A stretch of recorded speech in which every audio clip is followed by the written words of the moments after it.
नमस्ते। आज हम एक ऐसी गुत्थी सुलझाने वाले हैं जिसमें काफी क्रिएटर्स फंसे हुए हैं कि ड्रग से जुड़े कंटेंट को मोनेटाइज कैसे करें और इसके नियम असल में हैं क्या।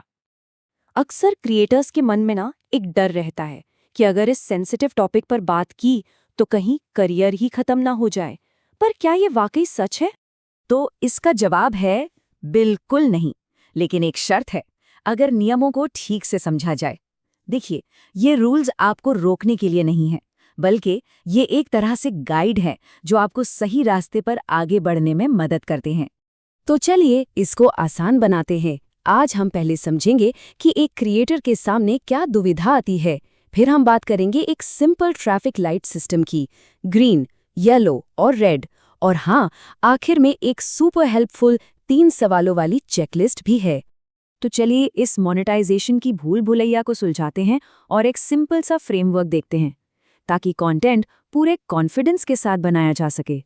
इसे समझने का सबसे आसान तरीका पता है क्या है? एक ट्रैफिक लाइट। बस इसको ऐसे सोचिए, ग्रीन मतलब सेफ, येलो मतलब थोड़ा संभल के, और रेड मतलब रुक जाओ। तो सबसे पहले बात करते हैं ग्रीन लाइट की। ये है फुल एड रेवेन्यू कमाने का सेफ जोन।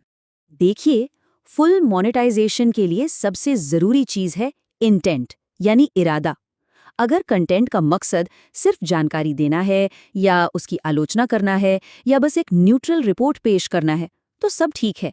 बस उसमें प्रमोशन नहीं होना चाहिए। तो ग्रीन लाइट कंटेंट कैसा दिखता है? सोचिए जैसे कि ड्रग्स के असर पर कोई एजुकेशनल वीडियो, या ड्रग स्मगलिंग पर कोई डॉक्यूमेंट्री। ड्रग बस्ट की न्यूज़ रिपोर्ट्स भी इसमें आती हैं। किसी के नशे की लत से उभरने की पर्सनल कहानी, या फिर डीटीओज यानी ड्रग ट्रैफिकिंग ऑर्गेनाइजेशंस पर जर्नलिस्टिक रिपोर्ट्स, ये सब सेफ हैं। ओके, ग्रीन लाइट क्लियर है। अब आगे बढ़ते हैं येलो लाइट की तरफ। ये वो ग्रे एरिया है जहां थोड़ी सावधानी जरूरी है। यहाँ एड्स या तो कम मिलेंगे या शायद बिल्कुल भी नहीं। अब यहाँ पर ना सबसे इम्पॉर्टेंट चीज है विजुअल फोकस, मतलब स्क्रीन पर दिख क्या रहा है। अगर ड्रग का इस्तेमाल ही वीडियो का मेन फोकस है, भले आप उसकी तारीफ ना कर रहे हो, तो भी एड्स लिमिटेड हो सकते हैं। प्लेटफॉर्म इसको लेकर काफी सतर्क रहता है। जैसे मान लीजिए कोई फिल्म है जिसमें कैरेक्टर्स ड्रग्स इंजेक्ट कर रहे हैं, या कोई रैप वीडियो जिसमें ड्रग यूज बहुत ज्यादा दिखाया गया है, यहाँ तक कि डीटीओ से जुड़ी हिंसा दिखाने वाला एजुकेशनल कंटेंट भी इस ग्रे एरिया में आ सकता है। अच्छा, रेड लाइट पे जाने से पहले 2 चीजें साफ कर लेते हैं। पहला, रिक्रिएशनल ड्रग्स क्या होते हैं? सिंपल भाषा में, नशा करने के लिए इस्तेमाल होने वाले इल्लीगल सब्सटेंस, जैसे कोकेन, हेरोइन या फिर रेगुलेटेड दवाइयों का गलत इस्तेमाल। और दूसरी चीज है डीटीओज, यानी ड्रग ट्रैफिकिंग ऑर्गेनाइजेशंस। ये वो ग्रुप्स हैं जो बड़े पैमाने पर इल्लीगल ड्रग्स बनाते और बेचते हैं। इन दोनों बातों को ध्यान में रखना अगले सेक्शन के लिए बहुत जरूरी है। और अब आते हैं रेड लाइट पर। यह है नो गो जोन। इस कैटेगरी के कंटेंट पर 0 रेवेन्यू, कोई एक्सेप्शन नहीं। यहाँ नियम बिल्कुल साफ और सख्त हैं। अगर आपका कंटेंट ड्रग्स खरीदने, बनाने, बेचने या इस्तेमाल करने को बढ़ावा दे रहा है, तो वो सीधे सीधे डीमोनेटाइज हो जाएगा। सिंपल। इसके एग्जाम्पल्स बहुत क्लियर हैं, जैसे कैनबिस कैसे उगाएं, इसका ट्यूटोरियल, या इलीगल ड्रग्स को रेट करना, यह दिखाना कि ड्रग्स कहाँ से खरीद सकते हैं, ड्रग बेचने वाली वेबसाइट्स के लिंक्स देना, या डीटीओज की तारीफ करना। ये सब कुछ सीधा रेड लाइट जोन में आता है। तो अब इन सब नियमों को प्रैक्टिस में कैसे लाएं?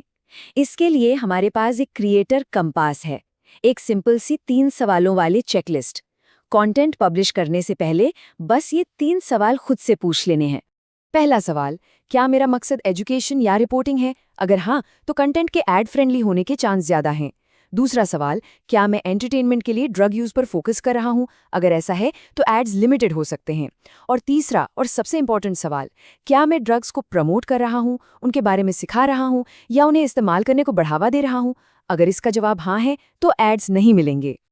तो देखिए, नियम बिल्कुल साफ हैं। इन्हें बंदिशों की तरह मत देखिए, बल्कि एक क्रिएटिव फ्रेमवर्क की तरह सोचिए जो आपको सेफ रखता है। अब सवाल ये नहीं है कि आप क्या नहीं कर सकते, सवाल ये है कि इन नियमों को समझकर आप कौन सी जरूरी कहानी दुनिया को सुनाएंगे।